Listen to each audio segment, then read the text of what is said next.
Hello, everyone. This is your HHS Secretary, Robert F. Kennedy, Jr. I want to speak to you today about a controversial issue that could directly impact you and your family during a global health emergency. Last year, the World Health Organization's governing body made some far-reaching amendments to its international health regulations, otherwise known as the IHR regulations. These regulations establish the legal framework that gives countries rights and responsibilities for managing public health events with global impact. The deadline to reject these amendments is next week, and we are rejecting them. So I'd like to explain to you why. The first reason is national sovereignty.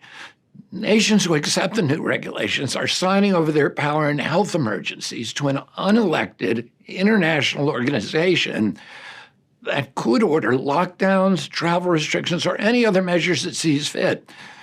In fact, it doesn't even need to declare an emergency. Potential public health risks are enough for it to initiate action.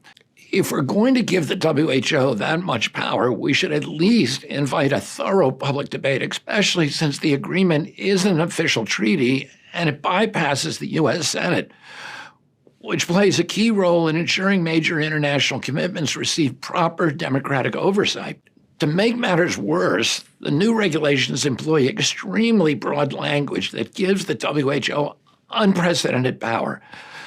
They require countries to establish systems of risk communication so that the WHO can implement unified public messaging globally. That opens the door to the kind of narrative management and propaganda and censorship that we saw during the COVID pandemic.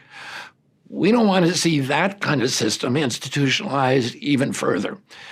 The agreement also contains provisions about global systems of health IDs, vaccine passports, and a centralized medical database. It lays the groundwork for global medical surveillance of every human being.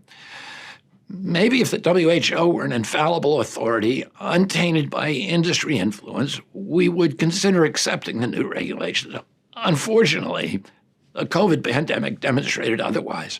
During COVID, the WHO failed to enforce the international health regulations that were already in place for generations.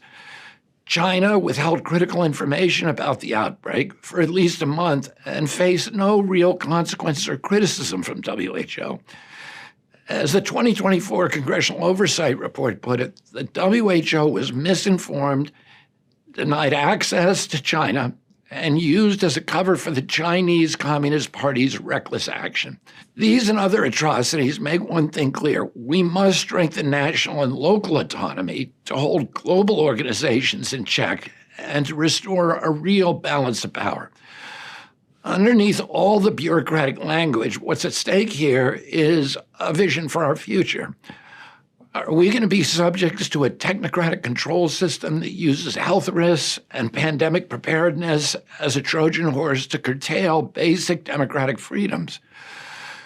Do we want a future where every person, every movement, every transaction, and every human body is under surveillance at all times? Now, I don't want to be too alarmist. The new regulations aren't in themselves medical totalitarianism.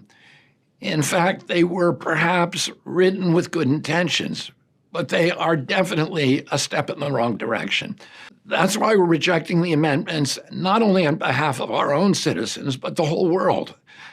After all, America could simply ignore the WHO.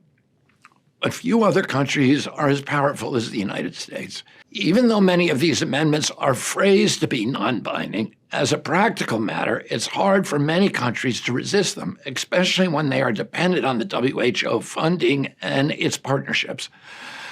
That's why we're taking leadership to stop an agreement that's bad for the entire world.